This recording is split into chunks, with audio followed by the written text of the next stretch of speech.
আমাৰ কংগ্ৰেছৰ মানুহবোৰে কৈ ফুৰিছিল ক'ত দিব 10,000 টকা তহঁতক এনেই ঘূৰাই ফুৰিছে কৈছিল নে নাই আজি আপোনালোকে কংগ্ৰেছৰ মানুহবিলাকক গৈ ক'ব যে মামাই যদি কথা দিয়ে মামাই কাম কৰি দেখুৱাই আৰু আজি যেনেকে মোৰ মুখেদি মই আপোনালোকক কৈছো যে আজি 10,000 টকা দিলো আৰু 25,000 টকা দিম মানে দিমেই আমাৰ কংগ্ৰেছৰ মানুহবোৰে কৈ ফুৰিছিল ক'ত দিব 10,000 টকা তহঁতক এনেই ঘূৰাই ফুৰিছে কৈছিল নে নাই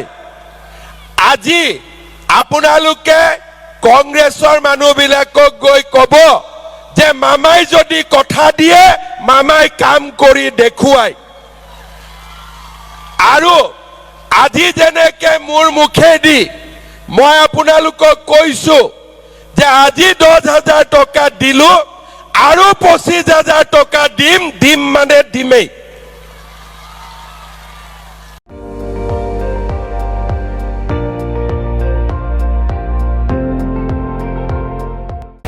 আপুনি চাই আছে ND24